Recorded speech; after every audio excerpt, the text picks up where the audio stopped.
Welcome to the Apply Pressure Podcast with yours truly, Transformer Chris. Here, we dig deep and go beyond the surface, uncover what's hidden, talk straight, no fluff, share secrets, give advice, and keep it all the way real regarding life. Listen, sis, I know you be busy doing what you do, but child boo, I really need to talk to you. If you'd only take the advice that you've been given to others, you'd be a lot further along than you are right now. And many of us struggle in this area. It's easy to see clearly for someone else, but when it comes to yourself, your vision gets blurred. The reason why this happens is because we like to pacify our own situations. But in order for us to elevate in life, we're going to have to grow up. Growing up was never just supposed to be an age change only. There should also be a mental shift that occurs.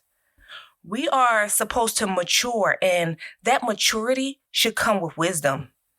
And that wisdom should counsel you into making better choices in life. How many of you are willing to admit that there are areas in your life right now that you have yet to change, but would advise someone else otherwise? What is it that makes you believe that you are exempt from principle? Some things you have to be unwilling to compromise, because when you are double-minded and always on the fence about everything, it diminishes your standards in life. Let me tell y'all a thing or two about standards and how necessary they really are. Standards are like the pillars that support the foundation that keeps you stable. Anytime you start losing your standards in life, your foundation gets rocky. And your life becomes unbalanced because there's nothing solid about it. Morals and standards are implemented for your own protection. You remember when you were younger and your parent or guardian would go out of their way to instill basic principles into you that you were never thrilled about because somehow it always seemed to go against how you really wanted to act. I remember those days like it was yesterday. It was like, come on, stop blocking. We would hear them talking, but was never really listening to what they had to say. Because as human beings, we respond off of emotion. And as a result, we become reactive as opposed to being proactive, which can cause us to very quickly make a mess of things. As we got older, many of us can attest to this, we quickly found ourselves giving out that same information to our own children that we once despised. Why? Because we realized that what they were trying to do was not because they didn't understand us or that they just wanted to be against us. They were trying to help us to avoid the pitfalls of life. So they beat our ears with the facts of life. Here's the catch though. Many of us still fell face first into those ditches that they were trying to get us to avoid, which proved that you can have as much knowledge as you want, but it means nothing without proper application. We had to do something with what they were telling us. It's not enough to just know. You actually have to apply what you know. How is it that you're doing relationship counseling while your marriage is falling apart? What qualifies you to coach on health if you suffer from unmanaged fitness, poor dieting, and unchecked discipline? Until you learn to apply that same energy that you've been dishing out into your own house first, your evidence will never support your argument. When I first began teaching on identity and purpose and callings and things like that, I had to actually stop for a minute to reevaluate my own life. You can't expect to truly help someone who struggles with identity crisis if you yourself are willing to put on a mask in every different social circle that you go around. So what I did was, after my self-assessment, I started being true to who I was, not imitating everyone else or conforming to the person that I thought that they wanted me to be.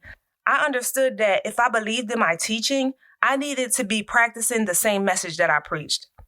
So I began to set my own precedences of how I walked and talked, how I dressed and act according to my personality.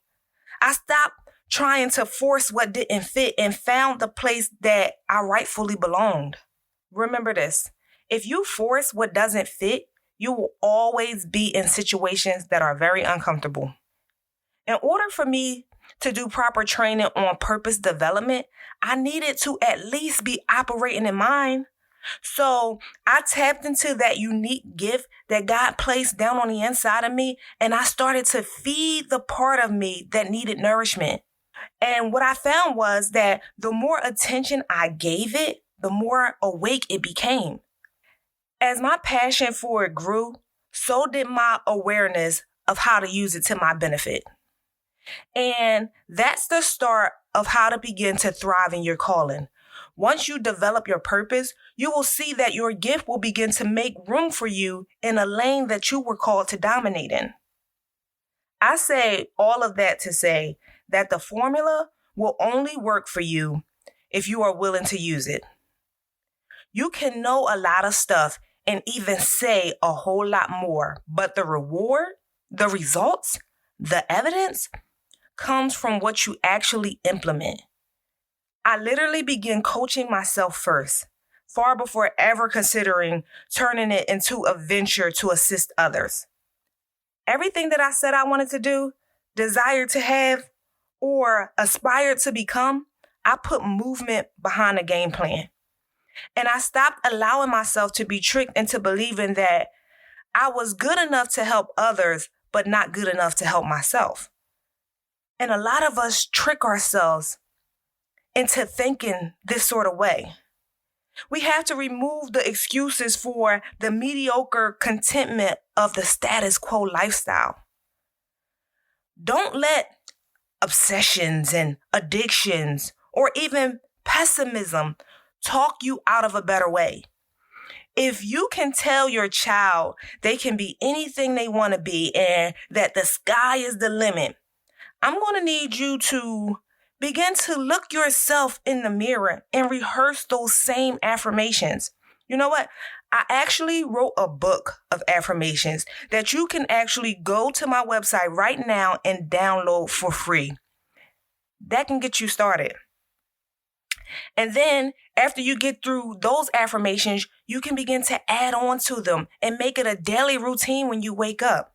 Start reminding yourself of who you are and what you are capable of. This is the year of no excuses. So make sure y'all go to www.crystalmetellus.com and take advantage of that free offer. I know I say it all the time because it's imperative that you know. Your faith is powerful. And faith comes by hearing. So we have to be mindful of the constant word that we feed ourselves. In order for you to talk it like you walk it, you have to convince yourself to believe what you say. There's nothing worse than a person that is all lip service. Like we see it all the time. Talk, but never any action behind it. Quick to give instructions, but slow to follow them.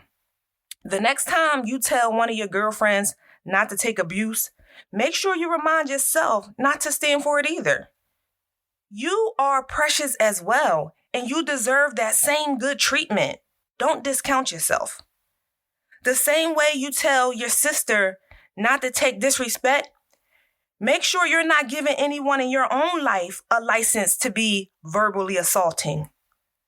Whenever you find yourself coaching someone on life preservations or financial stewardship, when you find yourself talking to people about, healthy relationships and good parenting or self-care or things of that nature, I want you to take self-assessment to see if that information could help you out. Trust your own intuition. Follow your gut sometimes and be conscious of your discernment. It's there for a reason. Don't ignore it. Say what you mean and mean what you say, and let your actions support your words. Just as well as your words of wisdoms are good enough for the next man to change the course of their life for the better, the same is possible for you. You don't have to tolerate mistreatment or settle for the mundane. To produce the results that you've been hoping to see, you must practice diligence with your resources. Gone are the days when we just talk about it. We have to really be about it. Okay, ladies, that's it for this week's episode. Thank you all for tuning in. Make sure you stay caught up and don't miss out on what's next. If you're enjoying this atmosphere, be sure to go and leave your girl a review. That way this platform can continue to evolve and build a strong network of empowered women of purpose. Until next time, hop over to my website. Make sure you subscribe and capture all the latest products and free giveaways by visiting www.crystalmetellus.com. Also, connect with me on social media @CrystalMetellus. Talk to you later, sis.